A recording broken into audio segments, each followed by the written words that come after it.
Hey guys, DMS3TV here. Today I have with me the Aune M1S DAP digital audio player. So let's get started with the build. Right off the bat, it's in a metal housing, which I like very much. I like it when things are made out of metal. Edges are a little bit sharp, but I mean, most of the time you'll probably be using something like this with a case, which is what I was doing. I just took it out for the review.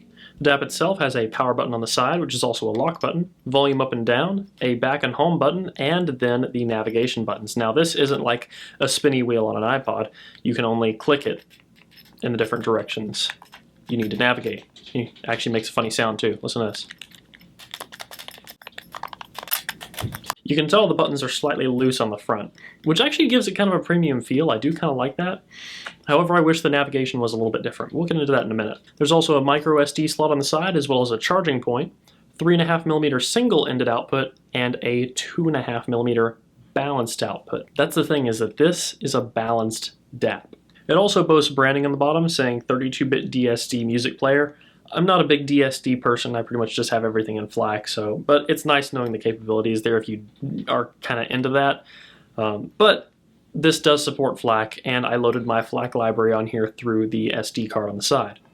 Now, navigation is pretty simple. It gives you access to pretty much just all your songs in one big list, or you can navigate through the individual folders on the SD card, which is honestly probably what you'll be doing unless you want to scroll through every single song. I personally have mine listed by album. You could also put in folders for like artists, then album, then things like that, which would probably be what you want to do if you have a really big music library. And pressing back enough will just get you right back to the home page or the now playing page. Now whenever you change volume, you can clearly see it displayed on the screen. Unfortunately, with a lot of headphones, I did have to turn this up almost all the way to get to a listenable level. That's with a single-ended output. This is not an extremely powerful amp.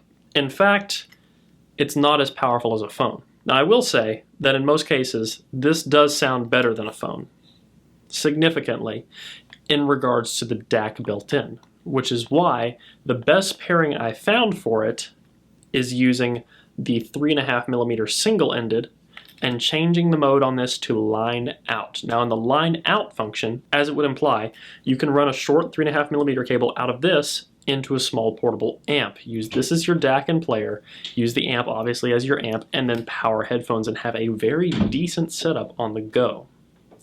Now, the only thing I can see being an issue with this is why use this when you could just use a Dragonfly Black on your phone? So okay, there are a few reasons. One, battery life on your phone. You don't want to drain it. I get that. Two, maybe you're having a hard time playing FLAC on your phone. Say if you have an iPhone, you don't want to have to convert your FLAC files to AIF or something like that. Three, you don't have enough space on your phone. Of course, you could put a large SD card in this, or just have multiple SD cards if you need to. Some phones don't support SD cards. And maybe if your phone does support an SD card, you're just using that slot already. Now, unfortunately, I haven't had enough DAPs in my hands to really compare this to any others on the market. But I will say, with the experience I've had so far, it's not bad, and if I wanted to pair this with something like a portable tube amp, it could probably be pretty enjoyable. Now, most of the time I use this with balanced Zens or balanced Monks with the 2.5mm connector right here. That worked out great. That was a winning combo, and that did sound significantly better than a phone because this could actually power them. Well, what doesn't? But this did sound significantly better using them balanced than a phone does on single-ended. So guys, I know this was a pretty short one, but there's not a whole lot for me to say about DAPs. This thing is pretty cool, and if I can think of something else to say in the future, I might make a follow-up video to this, but we'll see. I'm also switching up my video schedule, so my next video you guys see on YouTube here, or you probably have already seen it if you're on the Patreon, we'll talk about that. Until then, I'll catch you guys next time. Peace.